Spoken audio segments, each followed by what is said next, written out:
일본의 어느 작가가 혜성같이 나타났다는 말은 있을 수 없다. 그래서 어느 배우나 스타가 혜성같이 나타났다고 하지만 이미 그는 보이지 않는 곳에서 노력하고 있었다는 것이죠. 그러니까 모든 일에는 원인이 있고 거기에 합당한 과정을 거쳐서 이루어지는 것이지 뭔가 갑자기 혜성같이 나타날 수는 없다는 것입니다. 그것이 자연적인 순리인데 그런 자연 순리의 세상에 어울리지 않는 단어가 있다면 그게 호련히라고 하는 단어입니다. 오늘 보면은 성령님이 이 땅에 강림하시는 장면인데 2절에 보니 호련히라고 하는 말로 시작을 합니다. 이처럼 하나님의 역사는 그저 그냥 예기치 않은데 어느 날 갑자기 호련히 일어납니다. 물론 하나님이 정하신 때가 있어요. 1절에도 보니까 오순절 날이 이미 이름에 이렇게 되어 있다. 이미 이르렀다. 이 말은 이제 때가 찼다. 이제 그 얘기예요.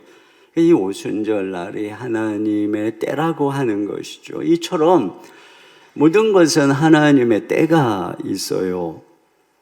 그런데 그 때가 차면 우리가 기도하던 것이 호련히 임하는 것입니다.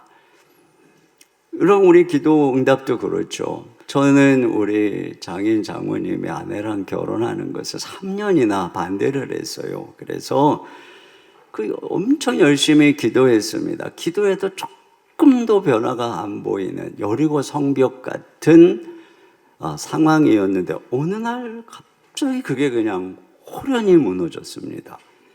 또 장인 어른께서 당신은 제사 때문에 교회에 못 나간다고 그렇게 말씀을 하셨는데 어느 날 갑자기 호련히 전화를 하셔서 이번 주부터 교회에 나가네 이렇게 또 말씀을 하시는 거죠. 이것이 하나님의 방식이에요. 그러니까 그냥 여리고성처럼 뭐 꿈쩍도 안 하고 아무 일도 일어나지 않고 깜깜하다고 여러분이 포기하면 안 됩니다. 호련히 어느 날 하나님의 역사가 임하는 거예요. 오순절이 이르자 호련히 하늘에서 성령님이 강림하시는데 아주 특징적인 현상과 더불어서 강림하십니다. 오늘 설교 제목에 있는 것처럼 바람 소리와 불의 혀입니다. 먼저 바람 소리를 보실까요? 자, 2절을 다 같이요. 시작. 호련히 하늘로부터 급하고 강한 바람 같은 소리가 있어 그들이 앉은 온 집에 가득하며. 네, 급하고 강한 바람 같은 소리가 온 그들의 집에 가득했어요. 그런데 이 장면에서 주어가 소리입니다. 소리. 물론 바람도 중요하지만 여기서의 강조점은 소리에 있고 그 다음에 나오는 불의 혀에서는 혀에 있어요. 그래서 바람 소리와 같고 불의 혀와 같은 성령이 임하니까 그들이 성령의 말하게 하심을 따라 말을 했다는 거죠. 그러니까 여기서 중요한 초점은 소리에 있습니다. 여러분, 바람은 그 자체로는 소리가 안 나요. 바람이 무엇인가에 스쳐 지나갈 때 그것과 부딪혀서 소리가 나는 거죠. 갈대숲을 지날 때, 빌딩 사이를 지날 때 바람이 소리를 냅니다. 피리도 바람을 불어야 소리를 내고 나팔도 바람을 힘있게 불어야 소리를 내죠. 여러분, 사람의 목소리도 폐에서 바람을 낼 때 그 바람이 성대를 지나가며 진동을 일으킴으로써 소리가 나는 것입니다. 그러니까 바람이 소리를 내고 그 바람이 소리를 전파하는 것입니다. 여러분, 그런 면에서 성령님은 강한 바람 소리로, 강한 소리를 내는 바람으로 그렇게 임하고 계시는 거예요. 왜 자신을 이렇게 임재하실까요? 그것은 복음은 소리를 내서 전파할 때 그것을 듣고 구원받기 때문에 그렇습니다. 로마서 10장 17절입니다. 시작. 그러므로 믿음은 들음에서 나며 들음은 그리스도의 말씀으로 말미암았느니라. 내가 믿음이 생기려면은 들어야 되는데 그러려면은 누군가가 그리스도의 말씀인 이 복음을 전해줘야 되는 것입니다. 입을 열어서 소리를 내서 복음을 전할 때 그것을 듣고 믿음을 가지게 되는 거죠. 그렇기 때문에 주님께서는 전도의 미련한 방식으로 사람을 구원하시기로 작정하셨다는 거죠. 그러니까 사람이 믿고 구원받는 방식은 한 가지예요. 그것은 복음을 우리의 목소리로 전할 때, 그걸 들을 때, 그럴 때 주님의 역사에서 그 사람이 믿고 구원받는 역사가 일어나는 것인데, 성령님께서 하시는 일은 우리 가운데서 강력한 바람이 되셔서 그 복음을 전하는 소리를 내게 하신다는 거예요. 여러분, 소리의 크기는 바람의 세기와 관련되어 있죠. 오늘 본문에는 이 소리가 급하고 강한 바람 같은 소리라고 했는데, 이 소리라고 번역된 것을 직역하면은 함성 또는 사자가 포효하는 부르짖음으로 번역할 수 있는 단어입니다.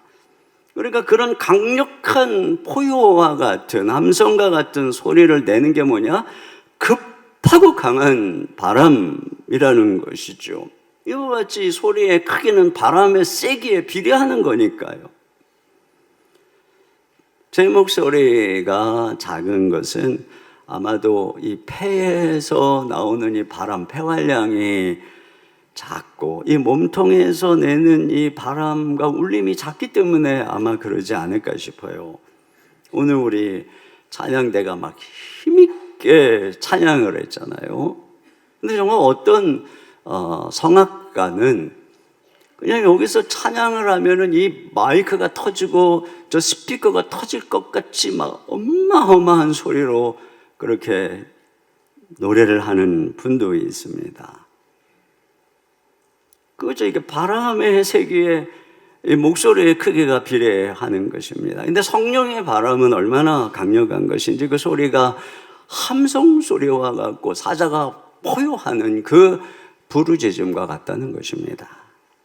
근데 여러분, 그러나 이 바람은 물리적인 바람이 아니죠.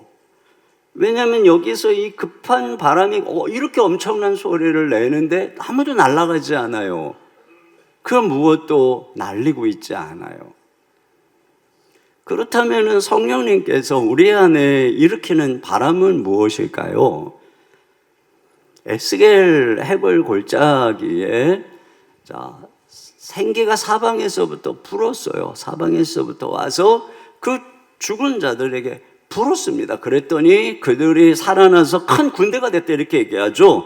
에스겔서 37장 10절 하반절입니다. 시작. 생기가 그들에게 들어가매 그들이 곧 살아서 일어나 서는데 극히 큰 군대더라. 네, 그러니까 생기가 부니까 그들이 살아났는데 보니까 큰 군대더라 이렇게 이야기를 합니다. 여러분, 예수님께서는 요한복음에 성령님을 이 바람에 비유해서 성령의 바람이 불 때 우리가 거듭난다, 생명을 얻는다 이렇게 말씀을 하고 있어요. 그러니까 성령의 바람이 불면 생명을 얻는데 그 바람이 세게 불면 생명력이 충만해서 군대가 되는 것입니다. 성령의 생기가 내 생각에 불고 마음에 불고 내면의 정서에 불어서 두려움도 쫓아내고 낙심도 쫓아내고 상처도 치유하고, 그래서 바울은 디모데에게 이렇게 얘기했어요. 디모데후서 1장 7절입니다. 시작. 하나님이 우리에게 주신 것은 두려워하는 마음이 아니요 오직 능력과 사랑과 절제하는 마음이니. 네, 그러니까 두려워하면 우리 목소리가 작아져요. 입을 안 열게 됩니다. 그런데 성령의 바람이 불면 이 두려움을 쫓아내고 우리에게 능력과 사랑과 이 근신하는 마음을 주신다는 것입니다. 그래서 소심함, 부끄러움을 이겨내고 확신 있게 증거할 수 있도록 역사하신다는 거예요. 그래서 데살로니가서 1.5절 상반절입니다. 시작.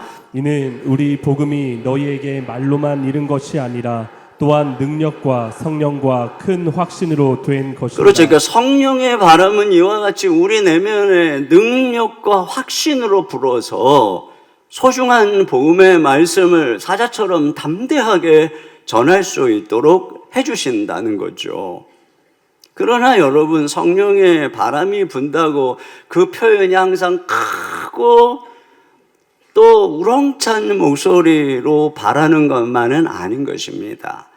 여러분, 바람이 무엇을 통과하는가에 따라서 소리는 다양하죠. 갈대의 밭을 통과할 때는 사각소리를 내고, 건물 사이를, 빌딩 사이를 통과할 때는 윙윙 소리를 내고, 나팔 사이를 통과할 때는 우렁찬 그런 소리를 내는데, 클라리넷 사이를 통과할 때는 아름다운 소리를 냅니다. 이처럼 사람도 마찬가지죠. 같은 노래를 불러도 어떤 가수의 목소리에는 그 사람이 경험한 아픔과 고난, 역경의 감정들이 애절하게 묻어나서 많은 사람을 위로하지 않습니까? 이처럼 성령의 바람이 깊은 슬픔을 지날 때에 그를 통해 다른 이들을 위로하는 소망의 소리를 내는 것이고, 깊은 절망을 뚫고 지나갈 때에는 희망의 소리를 내고, 두려움을 뚫고 지나갈 때는 참 용기의 소리를 내고, 미움을 뚫고 지나갈 때에는 용서와 화해의 소리로, 또는 미련함을 깨치는 지혜의 소리로 나타나는 것입니다. 그러니까 깊은 슬픔, 깊은 고난에서 내는 소리일수록 깊은 울림이 있는 것이지, 무조건 큰 목소리를 낸다고 해서 그것이 성령의 능력으로 내는 소리라고 할 수는 없겠죠. 여러분, 이 바람은 소리를 전파합니다. 소리를 낼 뿐 아니라 소리를 전파합니다. 여기 소리가 온 집에 가득하다, 이렇게 얘기하는데, 그뿐이 아니라 이 소리가 저 바깥에, 지금 다락방에서 기도하고 있는데 바깥에 이 예루살렘의 다른 거리에 있는 사람들에게까지 들렸어요. 그 사람들이 이게 뭔 일이냐 하고 몰려드니 아마도 제자들이 그 넓은 예루살렘 성전으로, 광장으로 갔겠죠. 마당으로 3,000명이 몰려드는데 거기서 베드로가, 3,000명이 회심을 했으니까 몰려든 사람은 엄청난 거죠. 거기서 담대히 얘기를, 말씀을 전할 때 성령의 바람은 그들 모두에게 이 말씀이 정말 불처럼, 사자의 울부짖는 소리처럼 들려서 모두가 다 우리가 어찌할꼬 이렇게 회개하게 한 것을 알 수가 있습니다. 근데 이걸 생각해 보면 성령께서는 그 많은 그 회중에게 실제적으로, 물리적으로 베드로의 목소리가 전파되려면 목소리는 바람을 타고 가야 되니까, 만물을 섭리하시는 성령께서는 물리적인 바람과 공기도 주관하시겠다는 생각을 할 수가 있습니다. 여러분, 예수님 당시에 오병이어 기적이 일어난 현장도 보면은 예수님이 그 수많은, 남자만 5,000명인데 여자 아이까지 수만 명이 되는 사람 앞에서 이미 말씀을 전하고 계셨어요. 마이크도 없는 그 시대에. 생각해 보면 산에서 바람이 불어 내려와서 주님께서 말씀을 전할 때 바람이 불어서 다른 사람들의 귀에 전파되게 하셨을 거라고 생각이 돼요. 그런데 특별히 성령께서 임재하셔서 우리 주님이 말씀하실 때에는 바람의 방향, 바람의 색이, 이 모든 것들을 주관하셔서 그 바람이 예수님의 목소리를 싣고 실어서 구석에 있는 한 사람 한 사람에까지도 명확하게 전달되도록 그렇게 역사하시지 않았을까? 왜 제가 그런 생각을 하게 되냐면, 제가 21년 동안 이곳에서 설교를 하면서 많이 경험한 거예요. 예배 시간마다 정말 이 자리에 기도를 많이 하고 성령의 임재가 충만하면 나타나는 현상이 뭐냐면은, 여기 이 음향도 또렷해지고 공기까지도 모든 것들을 도와주는 그런 분위기가 이루어져서 주님의 말씀이 아주 정확하게 잘 증거됩니다. 성령께서 이와 같이 하나님의 말씀을 실어 나르는 것이죠. 그래서 어떤 분들은 가끔 그래요. 아마도 이제 부흥사님들이 있는 그런 그 교회에 계셨던 성도님들이 주로 그런 의아함을 가지시더라고요. 저렇게 목소리도 작은 이인호 목사가 어떻게 이렇게 큰 교회에 목회를 하고 있는지 의아하다. 이런 이제 질문들을 하신다고 그러는데 그 이유가 있다면 그것이에요. 제가 혼자 하는 게 아니라 지금 배후에서 중보기도단이 기도하고 또 여러분들이 주중에 계속 기도하고, 그러니까 우리의 예배 가운데 성령님이 임재하시고 성령님께서 운행하시니까 성령의 그 바람이 연약한 내 목소리에 담긴 하나님의 말씀을 실어 나르는 것입니다. 그래서 나는 작게 말하는데 성령님은 각 사람의 귀에 급하고 강한 바람 소리처럼 사자가 부르짖는 것처럼 때로는 듣게 하는 것이죠. 여러분, 우리가 이러한 성령의 은혜를 사모해야 됩니다. 성령의 능력을 받으면 우리의 소심함, 이런 두려움을 이기고 확신 가운데 있게 하시고 담대하게 입을 열게 하시고 그 말을 강한 바람처럼 그 피부 깊이까지 전파하게 해주시는 것이에요. 이런 성령의 은혜를 사모하고 이런 능력이 함께 하시기를 주님의 이름으로 축원합니다. 두 번째로는 불의 혀입니다. 여기 3절을 같이 한번 읽어보겠습니다. 시작. 마치 불의 혀처럼 갈라지는 것들이 그들에게 보여 각 사람 위에 하나씩 임하여 있더니, 여기는 불의 혀로 묘사가 되는데 앞에서 바람 소리에서 소리가 주어였던 것처럼 여기서의 강조점도 이 혀에 있어요. 불의 혀. 여러분, 주전자의 물이 끓기 시작하면은 소리가 납니다. 뜨거운 공기가 좁은 틈으로 빠져나가는 소리가 나죠. 어떤 사람이 막 흥분을 하면 목소리가 커지는 것처럼 성령께서 우리 가운데 불같이 임하시면 우리의 혀가 복음을 강력하게 증거하는 그런 일들이 일어나게 되는 것이죠. 그런데 이 불은 물리적인 불이 아니죠. 모세에게 말씀하신 하나님이 떨기나무에 붙은 불 가운데 임재하셨을 때 그 떨기나무가 타지 않았단 말이죠. 이것처럼 이 불은 지금 그 누구도 태우지 않아요.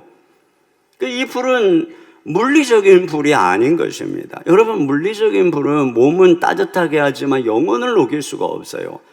때로 강력한 뜨거움으로 감정을 고취시키거나 경각시킬 수는 있지요. 자극시킬 수는 있지만 마음의 변화를 주지는 못합니다. 오늘 바람 소리와 불의 혀 가운데 임하신 이 성령님은 과거에 시내산에서 이스라엘 백성들에게 십계명 율법을 주실 때 임재하신 그 하나님의 임재를 연상하게 합니다. 사실 이 오순절은 유대인들이 시내산에서 율법을 받은 것을 기념하는 날입니다. 출애굽기 19장 1절에 보면은 그들이 출애굽을 해서 시내산에 도착했을 때가 3월 1일입니다. 그런데 그들이 출애굽할 때가 6월절이잖아요.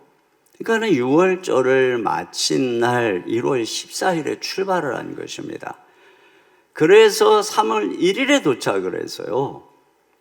그리고 십계명을 하나님이 강림하셔서 주실 때가 3월 3일입니다. 그래서 쫙 계산해 보면 50일째예요. 50일째. 6월절 지나고 50일째. 바로 그때 율법을 받았어요. 그 율법이 수여될 때 장면을 한번 생각해 보실까요? 좀 한번 볼까요? 출애굽기 19장 16절부터 18절입니다. 시작. 셋째 날 아침에 우레와 번개와 빽빽한 구름이 산 위에 있고 나팔 소리가 매우 크게 들리니 진중에 있는 모든 백성이 다 떨더라. 모세가 하나님을 맞으려고 백성을 거느리고 진에서 나오매 그들이 산 기슭에 서 있는데 시내산에 연기가 자욱하니 여호와께서 불 가운데서 거기 강림하심이라. 네, 이 장면도 여러분 유심히 보면 여기도 소리가 굉장히 강조되어 있어요. 우레가 천둥입니다. 그러니까 주님이 한 말씀 하실 때마다 꽝꽝 하는 소리가 나는 것이고, 나팔은 뭐 천사들의 나팔 소리가 하늘에서 들리는 거겠죠. 바람이 불 때 나팔 속에서 힘 있는 이게 막 크게 들렸다는 것입니다. 그리고 하나님께서 불 가운데 임재하셔서 그 불 가운데서 말씀을 하시는 거예요. 그러니까 이 말씀이 얼마나 그게 무서운지 뒤에 가면은 이스라엘 백성들이 모세에게 우리가 계속 주님의 말씀을 들으면 하나님의 말씀 우리가 다 죽을 것 같다. 모세 당신이 가서 대신 말씀 듣고 우리에게 전해달라고. 그때서부터 사실은 하나님이 선지자를 통해서 말씀하기 시작하는 거죠. 그러니까 하나님께서 십계명을 주실 때 한번 말씀하시면 그냥 천둥이 꽝꽝 치고 나팔 소리가 팍 나면서 그 불 가운데 주님의 그 음성이 그냥 뭐 나고 그냥 땅이 막 흔들리고 연기가 막 나고 이런 거예요. 그냥 한 계명이 쫙 그러면 사람들이 막 덜덜덜덜 떠는 거죠. 이게 뭐예요? 그만큼 율법의 말씀이 엄중하다는 것입니다. 그 말씀 하나하나가 그냥 읽고 졸고 뭐 이런 게 아니라 꽝꽝 하고 사자의 부르짖음 같이 하나님께서 말씀하니 이 말씀 지키지 않으면 너 다 죽는다. 불에다 소멸된다. 이런 거죠. 이렇게 기록된 것입니다. 말씀이. 그런데 그 엄청난 물리적 소리, 물리적 불이 그들의 마음을 변화시키지 못했어요. 결국은 이런 그 자극적 충격, 불의 뜨거움은 시간이 지나니까 점점 사라지고 모두가 다 율법을 어기고 우상 숭배하잖아요. 그런데 오늘 지금 이 성령님의 불은 그런 물리적인 불도 감정을 고양시키는 기질적인 불도 아닙니다. 이 불은 예수님이 내려주시는 거룩한 불이에요. 누가복음 12장 49절 다 같이요. 시작. 내가 불을 땅에 던지러 왔노니 이 불이 이미 붙었으며 내가 무엇을 원하리요. 네, 여러분 이 불은 예수님이 당신의 십자가 제단에서 붙여주신 구원의 불인 것입니다. 그러니까 죄를 태우는 불이고 완고한 마음을 녹이는 하늘의 불입니다. 그래서 엠마오 마을로 가는 제자가 중도에 예수님과 동행하게 됐잖아요. 그때 그들의 고백을 보세요. 누가복음 24장 32절 시작. 우리에게 성경을 풀어주실 때 우리 속에서 마음이 뜨겁지 아니하더냐 하고. 그러니까 주님께서 우리에게 주시는 이 불은 굳어진 마음을 녹여서 마음의 말씀을 새겨주는 불입니다. 그러니까 시내산에서 내린 불은 돌에다가 말씀을 율법을 새긴 불이라고 하면 오순절 성령의 불은 우리의 이 신비에 마음판에 하나님의 말씀을 새겨주시는 거죠. 요한은 물로 세례를 주는데 예수님은 성령과 불로 세례를 준다라고 말씀을 하죠. 그러니까 물로는 우리의 죄를 씻을 수 없고 우리의 마음을 씻을 수가 없고 삶을 변화시킬 수가 없습니다. 그런데 성령의 불은 모든 죄를 태우고 더러운 것을 태우고 미련한 것을 태우고 세속에 물든 영혼을 정화시키는 그런 불인 것이죠. 그래서 우리 안에 세상의 욕망이 꺼지고 하나님을 향한 거룩한 열정이 불타오르게 하는 것이 바로 성령의 불인 것입니다. 그런 면에서 이 불은 하나님의 열정으로 타오르게 하는 사명의 불인 것이에요. 여러분, 사람이 그 속에 있는 열정이 무엇인가를 보면은 그 사람이 흥분해서 말하는 게 뭔가를 보면 알 수 있어요. 저 사람이 뭐를 말할 때 제일 흥분하고 막 신나서 말하는 거, 그게 그 사람 안에 있는 열정인 것입니다.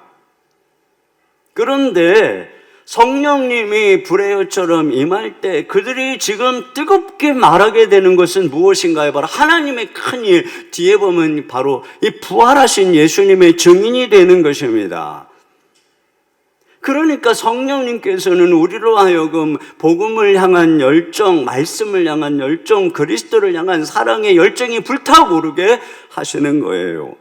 그래서 예레미야 선지자는 하나님의 말씀을 받아서 예언을 하기만 하면은 사람들로 하여금 모욕을 받고 욕을 먹고 고통을 당하니까 내가 이제 다시는 여호와의 이름으로 말하지 않으리라 하고 딱 결심을 했어요. 근데 그때마다 무슨 일이 일어났다고 하는가? 에레미야 20장 9절입니다. 시작. 내가 다시는 여호와를 선포하지 아니하며 그의 이름으로 말하지 아니하리라 하며 나의 마음이 불붙는 것 같아서 골수에 사무치니 답답하여 견딜 수 없나이다. 네, 여기 지금 불 붙는 것 같아서 골수에 사무친다는 말을 세 번역에 조금 더 이해하기 쉽게 번역을 했어요. 같이 한번 읽어보겠습니다. 시작. 주님의 말씀이 나의 심장 속에서 불처럼 타올라 뼛속에까지 타들어가니 나는 견디다 못해 그만 항복하고 맙니다. 네. 여러분, 스펄전 목사님, 영국의 이 설교의 황태자라고 하는 그분은 이 말씀을 설교자들에게 적용해서 이렇게 얘기를 했어요. 설교하도록 부르시는 소명의 체험이 그 안에 있는 사람은 어쩔 도리가 없다. 그는 설교해야 한다. 그것은 그의 뼛속의 불길과도 같아서 불꽃이 밖으로 퍼져나가기 전에는 견디지 못하리라. 이처럼 성령님께서는 우리 가운데 말씀의 열정, 복음의 열정으로 그리스도를 향한 열정으로 불타올라서 그것을 말하지 않으면 내가 그걸 말해서 때때로는 조롱을 받는다 할지라도 견딜 수 없는 이런 열정을 부어주시는 것입니다. 그러나 이 불이 결단코 기질적 흥분을 말하는 것은 아닙니다. 기질적으로 아주 냉철했던 분이 조나단 에드워즈인데요. 그분의 가장 유명한 설교는 진노하는 하나님의 손안에 붙잡힌 죄인들이라고 하는 설교인데 이 설교를 할 때 엄청난 성령의 역사가 일어났습니다. 죄인을 향한 하나님의 진노, 하나님의 지옥의 심판에 대해서 설교를 할 때 정말 그 말씀이 성령님에 의해서 그들의 이 심령 속에 사자에 포효하는 소리처럼 들렸던 것이죠. 사람들이 회개하기 시작했고 그 지옥의 두려움에 벌벌벌 떨기 시작했고 대굴대굴 굴기 시작했고 울부짖고 시작을 했습니다. 조나단 에드워즈의 혀가 불의 혀가 된 것이죠. 그런데 그 설교를 하는 그분의 모습을 한번 보십시오.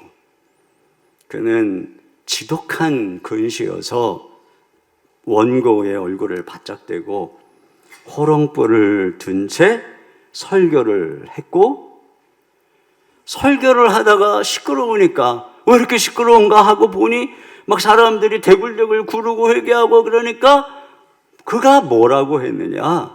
내가 설교를 계속할 수 있도록 조용히 좀 해달라. 그러고서 계속 설교를 했어요. 그 어떤 웅변도 열정도 없었습니다. 분위기를 막 시키는 그런 음악도 없었습니다. 늘 성령의 불이 기질적인 웅변과 뜨거움으로 나타나는 것은 아니죠. 그러나 조나단 에드워즈의 내면에는 그리스도와 그분의 복음을 향한 뜨거운 열정이 있었어요. 그래서 그는 이렇게 고백을 합니다. 때때로 나는 단 한마디 말만 해도 내 안에 있는 불이 타오르곤 하였다. 그리스도라고 기록된 글자나 하나님의 성품들 중 하나에 대한 기록만 보아도 마음이 타오르는 것 같았다. 내가 경험한 이런 달콤한 즐거움과 환희는 내가 복음의 거룩한 요소들을 직관할 때 나타났다. 그리스도의 인격이 탁월하게 드러날 때 그것은 나의 모든 사상과 관념들을 삼켜버리기에 충분하리만치 압도적이었다. 그래서 나는 오랫동안 눈물을 비오듯 쏟으며 소리내어 엉엉 울었다. 내 자신이 티끌 속에 누워있는 것 같았고 그리스도는 온 땅에 가득하심을 느꼈다. 조나단 에드워즈는 하루 종일 평균 12시간씩 서재에 앉아서 말씀을 연구하고 기도하기에 전념하다가 그 복음의 말씀 속에서 이렇게 깨달으며 엉엉 울고 마음이 뜨거워지고 그렇게 준비되어진 말씀을 침착하게 담대하게 전할 때 그를 통해서 불이 증거되고 그래서 그 시대에 엄청난 부흥운동의 선구자가 된 것이죠. 여러분, 어떤 우리 기질이나 성격을 초월해서 이러한 우리를 그냥 기질대로 사용하시는 성령님의 이 불의 허가에 임하셔서 약한 시대에 담대하게 주의 복음을 증거하는 저와 여러분 되시기를 주님의 이름으로 축원합니다. 세 번째로 주목할 것은 다른 언어입니다.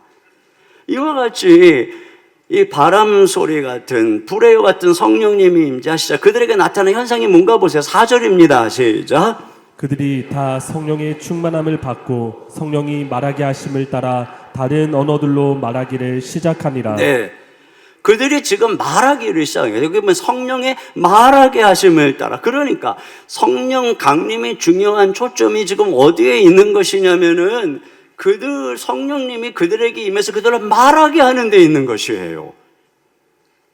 그런데 그들이 여기 보니까 다른 언어들로 말하기 시작했다 이렇게 말하고 있습니다. 여기 다른 언어들 그러죠. 이게 복수입니다. 그러니까 다른 언어, 그들이 사용하지 않는 다른 언어, 그러니까 그들이 알아들을 수 없는 언어거나 또는 외국어를 말하는 것이죠. 여러분, 이 오순절에 예루살렘에는 2월절부터 오순절까지, 그러니까 먼 외국에서 온 사람들은 몇 달을 이제 머물겠죠. 흩어졌던 유대인들이 많은 각지에서 와서 머물고 있었어요. 이게 5절 같이 보겠습니다. 시작. 그때 경건한 유대인들이 천하 각국으로부터 와서 예루살렘에 머물러 있더니 네. 자, 그런데 그들이 지금 무엇을 듣나 보세요. 6절, 7절, 8절 시작. 이 소리가 남에 큰 무리가 모여 각각 자기의 방언으로 제자들이 말하는 것을 듣고 소동하여 다 놀라 신기하게 여겨 이르되 보라 이 말하는 사람들이 다 갈릴리 사람이 아니냐 우리가 우리 각 사람이 난 곳 방언으로 듣게 되는 것이 어찌 됨이냐. 네, 여기 방언이라고 하는 것은 언어를 말하는 거예요. 언어. 그러니까 지금 이 사람들이 이 천하 각국으로부터 왔어요. 그런데 큰 소리가 났는데 자기의 언어로 자기가 난 곳, 그 외국의 그 언어로 지금 듣고 있다는 거예요. 여러분, 이들이 지금 흩어져서 포로로 끌려갔거나 그 후손으로 살면서 거기서 태어났어요. 그러니까 그들에게는 그게 모국어입니다. 그런 모국어로 거기서 왜냐하면 주변 다 사람들이 그 언어를 쓰니까요. 어려서부터 그렇게 자랐기 때문에 그 언어로 들을 때 얼마나 더 그게 마음에 와닿았겠어요. 그렇게 좀 듣고 있는 일이 일어나고 있는 것입니다. 그러면서 자기들이 온 나라를 열거하고 있죠. 자, 9절부터 11절까지 시작. 우리는 바데인과 메데인과 엘람인과 또 메소부다미아 유대와 갑바도기아 본도와 아시아 부르기아와 밤빌리아 애국과 및 구레네에 가까운 리비아 여러 지방에 사는 사람들과 로마로부터 온 나그네 곧 유대인과 유대교에 들어온 사람들과 그레데인과 아라비아인들이라 우리가 다 우리의 각 언어로 하나님의 큰 일을 말함을 듣는도다 하고. 그렇습니다. 그치, 이런 일이 일어나고 있는 거예요. 성령께서 바람과 같은 소리로 불의 혀같이 임하서 성령님이 그들에게 말하게 했는데 그들이 지금 그 120명이 각각 다 다른 언어로 말을 하기 시작을 했고 그 결과 그 오순절에 각국에서부터 온 그 수많은 사람들이 자기들의 난 곳 언어로 하나님의 큰 일을 즉 예수 그리스도의 부활의 복음을 듣고 있다는 것입니다. 여러분, 이 사건이 주는 의미가 뭘까요? 여기서 두 가지 의미를 발견해서 첫째는 뭐냐면 성령님이 선교의 영이시다라고 하는 것입니다.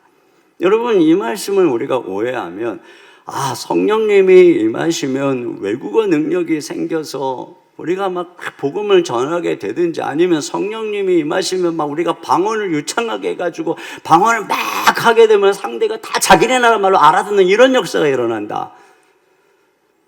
여러분, 사도들이 이때 이후로 온 이 땅끝까지 복음의 증인이 될 때 방언의 능력으로 타국에서 언어와 문화를 초월해서 복음 전했다. 그런 기록 하나도 없습니다. 여러분, 그렇게 그들의 선교 사역을 감당한 것이 아니죠. 오늘 여기 이 모국어로 복음을 들려준 사람들에 대해서 이 성경은 5절에 의도적으로 그들을 경건한 유대인이라고 말을 하고 있어요. 경건한 유대인. 굉장히 그들을 긍정하고 있는 것입니다. 그리고 그들이 경건하죠. 그 오순절에 그 열망을, 그 하나님의 그 때를 기다리면서 그들이 온 것입니다. 그런데 드디어 그 약속이 성취된 것이에요. 그 현장에 지금 그들이 있는 것입니다. 근데 그 큰 일이 그들의 모국어로 들릴 때 엄청 마음 깊이 들어왔겠죠. 그리고 이들은 베드로의 설교를 통해 회심한 3,000명 안에 있었을 것입니다.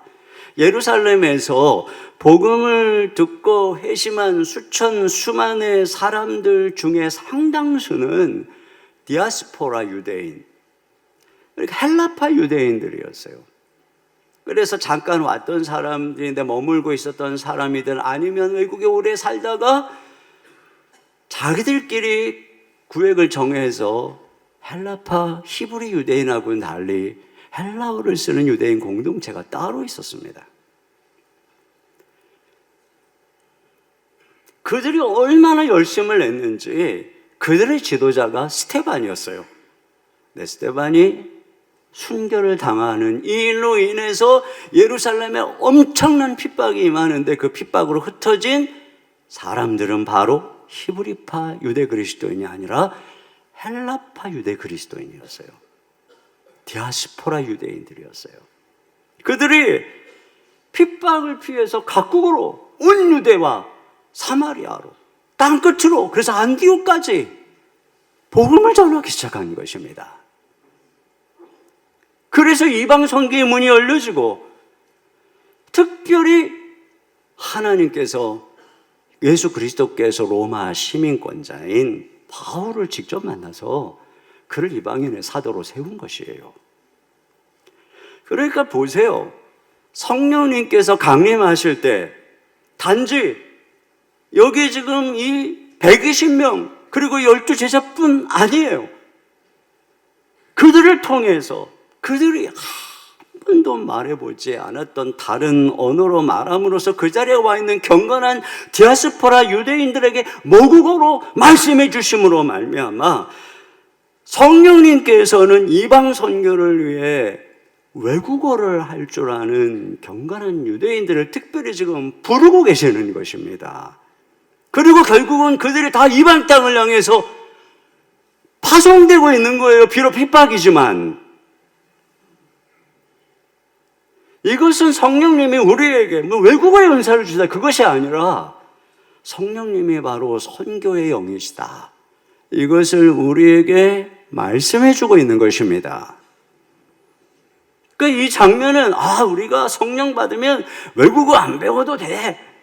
오로지 그냥 성령 받으면 선교를 위해서 하나님이 쓰실 거야.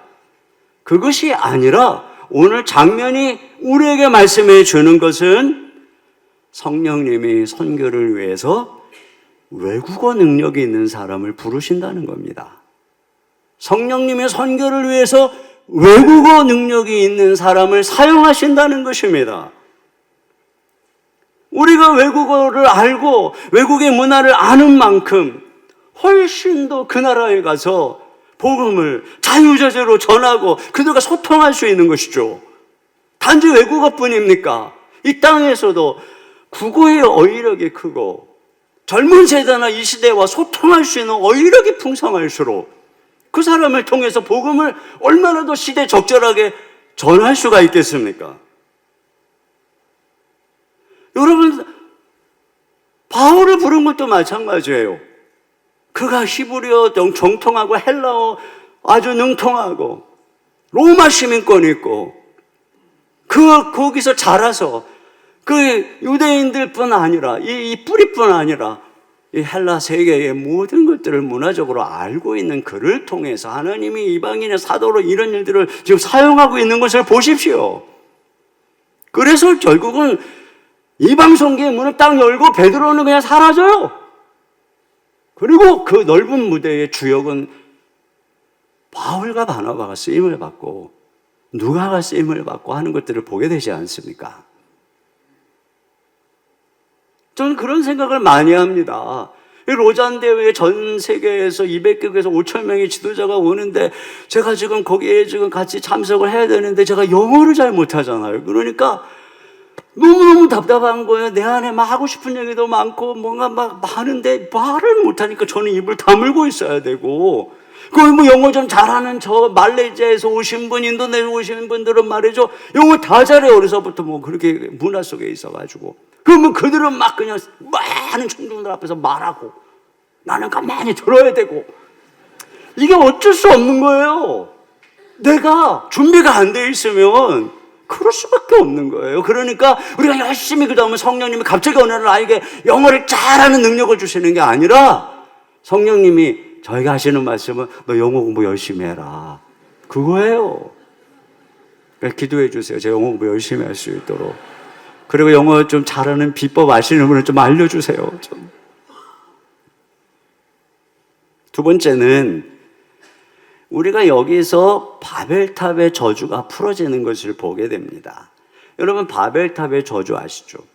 하나님께서 흩어져서 생육하고 번성하고 땅을 정복하라고 말씀을 하셨는데 그들이 지금 바벨탑을 쌓고 우리가 흩어지지 말자 이러니까 하나님께서 그들의 언어를 혼잡게 해서 다 흩어버리셨어요. 그렇게 언어가 단절되고 소통이 단절된 세상은 서로 하나가 되지 못하고 분열되고, 이것이 바로 바벨탑의 저주입니다. 그런데 지금 오늘 성령의 강림하심이 나타날 때 이 표적이 뭐냐면, 과거의 언어의 혼잡으로 지금 하나됨을 막으신 주님이 지금 순간 모든 언어로 지금 들리는 거예요. 언어가 소통되고 있는 이런 일들이 일어나고 있어요. 이게 지금 일시적인 것이지만 말이죠, 이건 바로 복음 전파의 궁극적인 목적을 보여주시는 것입니다. 여러분, 예수님이 하늘로 승천하셔서 온 땅의 통치자의 주가 되셨다고 그랬죠. 장차 우리 왜 죽으시고 부활 승천하신 주님은 장차 만물을 회복하시고 만물의 머리가 되시고 모든 걸 통일하실 것입니다. 그래서 그 나라가 되면 사자와 어린 양이 뛰놀고 약한 자도 숨쉬고 살고 상한 갈대를 꺾지 않고 꺼져가는 심지를 끄지 않는, 그래서 모두가 다 서로 사랑하는 그런 참된 평화와 사랑의 나라를 주님이 세우실 것입니다. 이것이 주님이 통치하는 나라고 이것이 복음의 궁극적인 목적인 것이에요. 예수님께서 보내신 이 하늘로부터 보내신 성령님은 바로 이 일을 이 땅에 이루시기 위해서 오신 것입니다. 그래서 성령님을 통해서 복음을 들을 때, 예수 그리스도를 알게 될 때 사람들에게 어떤 일이 일어나느냐, 서로가 하나 되는 거예요. 모든 이 민족과 언어와 이 모든 것들을 다 뛰어넘어서 말이죠. 그래서 여기 사도행전 2장으로 넘어가서 보면은 그들이 다 유무상통하고 같이 모이고 같이 밥 먹고 함께 서로 나누고 교제하고 매일 모여서 함께 찬양하고 말이죠. 이것입니다. 그래서 바벨탑의 저주가 풀어지는 것이죠. 언어가 하나 된다고 하나 되는 게 아니죠. 뭐 언어가 하나고 핏줄이 하나인 대한민국도 뭐 얼마나 많이 싸우고 있습니까? 누가 다스리고 있는가? 바로 그것입니다. 그리스도 안에서, 성령 안에서 우리가 하나 될 수 있다는 것이에요. 그 출발을 보여주는 것입니다. 여러분이 오순절은 6월절이 지나고 이제 7주가 지난 50일째라고 그래요. 그래서 77절이라고도 하고 맥추절이라고도 하는 때예요. 이때는 어느 때냐면은 처음 익은 열매를 드리는 때인 것입니다. 그런 의미에서 오순절에 성령께서 함께 하셔서 지금 성령을 받은 이 120명의 사람들은 누구냐? 처음 익은 열매인 것이에요. 처음 익은 하나님의 백성인 거예요. 그리고 지금 그 하나님의 백성들이 언어를 뛰어넘어서 번성하고 그들이 서로 유무상통하는 것을 보여주고 있죠. 지금 이것이 첫 열매고 이것이 하나님 나라의 모양을 보여주고 있는 것입니다. 그리고 드디어 그런 첫 열매라고 하는 것은 그때부터 이제 드디어 추수가 시작됐다는 거예요. 이때서부터 드디어 온 세계 열방 가운데 이 하나님의 나라가 전파되고 이 추수의 시대가 드디어 시작이 됐다. 이걸 선언하는 것이 바로 오순절인 것입니다. 그러므로 우리가 성령의 능력으로 충만하게 무장할 때 증인이 되는 것이죠. 여기 13절 같이 보겠습니다. 시작. 또 어떤 이들은 조롱하여 이르되 그들이 새술에 취하였다 하더라. 네.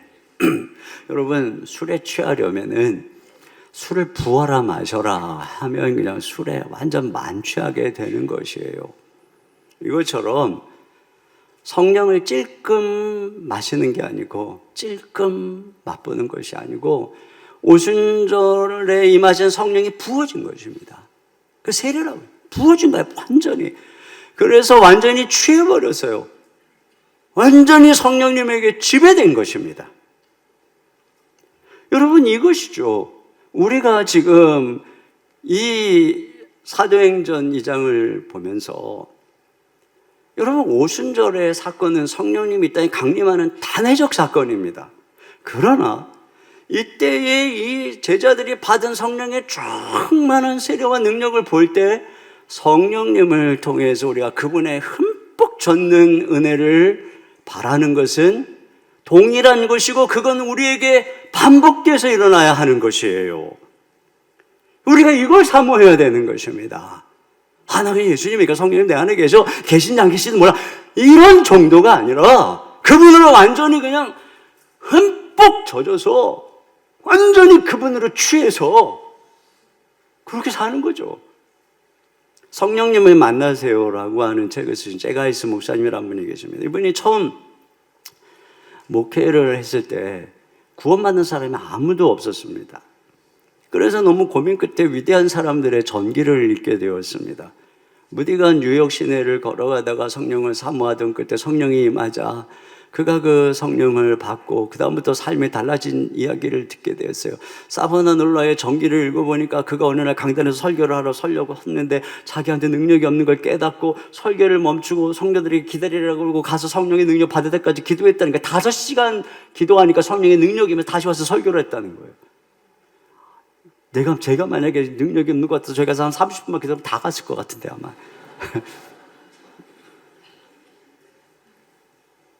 그 외에도 찰스 피니, 요한 웨슬레, 조지 팍스, 조지 히필드, 조지 물러의 책을 읽고 그의 마음속에 성령님을 향한 이 사모함이 불타올랐어요. 그래서 숲을 걸리면서 기도하고 매일매일 기도하게 되었습니다. 근데 그러던 중에 자기가 정말 사랑하고 의지하는 아버지가 돌아가시게 됐어요. 너무너무 절망되고 힘든 상황 속에서 아버지의 무덤에 가서 엎드려서 기도를 하는데 거기서도 다시 이제 저는 혼자입니다. 하나님, 성령님 그렇게 간구하던 중에 거기서 그가 성령님의 임재를 경험했는데 그 임재가 무슨 특별한 일이 체험적으로 일어난 게 아무것도 없어요. 그냥 며칠이 지난지도 모르는 시간이 그냥 지나버렸어요.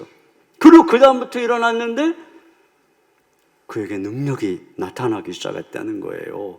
그래서 사람들이 구원받고 교회가 부흥하고 점점 커지기 시작했는데 교회가 커지면 커질수록 문제도 많잖아요. 그러니까 어느 날 본인은 나이는 더 이상 이제는 능력을 감당할 수 없습니다. 그래서 또다시 결단을 하고 내게 능력을 부어주시지 않으면 이제는 목회를 그만두겠습니다라고 결단을 하고 기도를 시작한 것이 1954년 11월 말 서재에 들어가서 기도하고 있는데 밤 9시부터 새벽 1시까지 기도를 했답니다.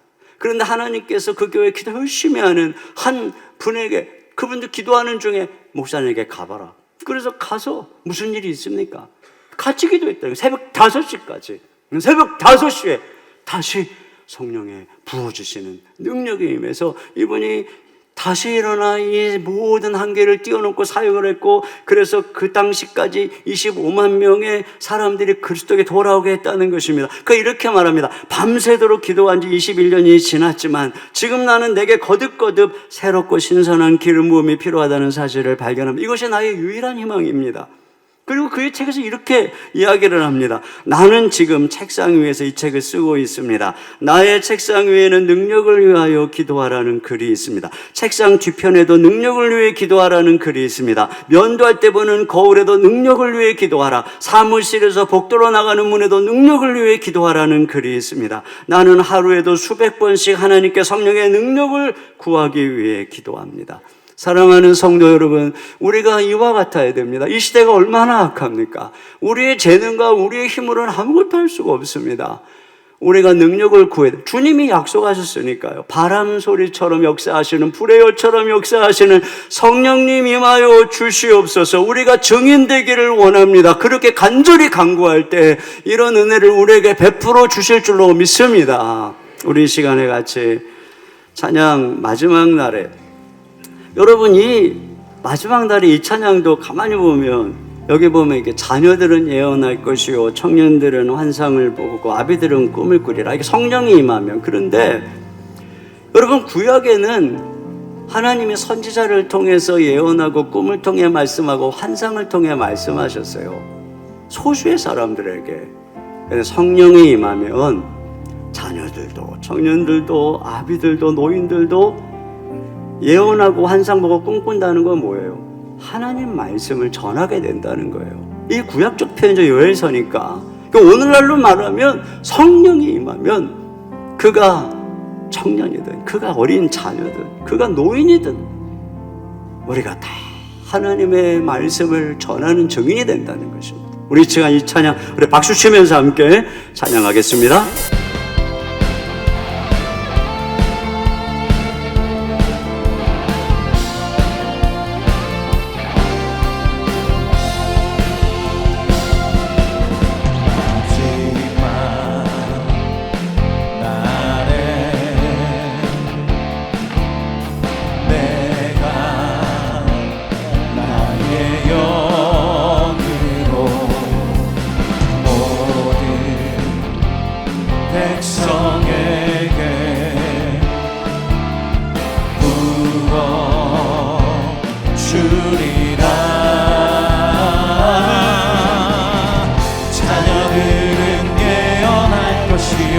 청년들은 환상을 보고 아이들은 꿈을 꾸리라.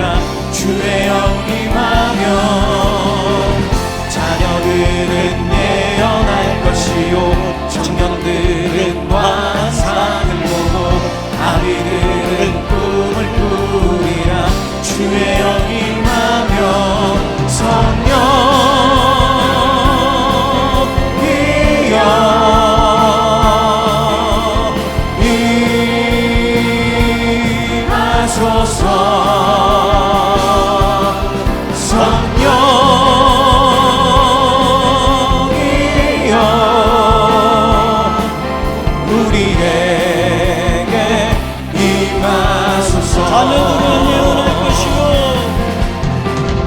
자녀들은 예언할 것이요, 청년들은 환상을 보고 아이들은 꿈을 꾸리라. 주의 영이 임하면 자녀들은 예언할 것이요, 청년들은 환상을 보고 아이들은 꿈을 꾸리라. 주의 영이 두 손 들고 찬양합니다.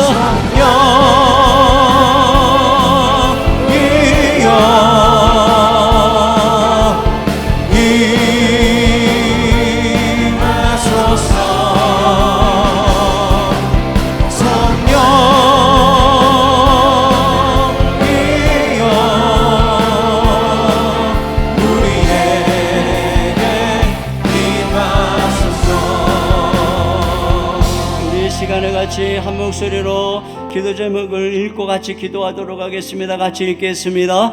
성령님, 우리 안에 강력한 바람이 되셔서 두려움을 이기게 하소서. 담대하게 입을 열어 주의 복음을 전하게 하시고 그 복음이 더 명확하고 강력하게 전파되게 하소서. 아멘. 성령님, 거룩한 불로 임하셔서 우리 안에 모든 더러운 것과 세상의 욕심을 태워주소서. 사명의 불을 내려주사 하나님을 향한 뜨거운 열정, 복음을 향한 열정, 말씀을 향한 열정으로 타오르게 하소서. 아멘. 선교의 영이신 성령님, 우리로 증인된 사명을 감당케 하소서. 성령의 능력을 날마다 사모하며 구하게 하소서. 성령의 능력으로 무장하여 나아갈 때 사도행전적 역사가 우리의 삶과 교회 가운데 놀랍게 나타나게 하소서. 아멘. 다 같이 한 목소리로 기도하겠습니다.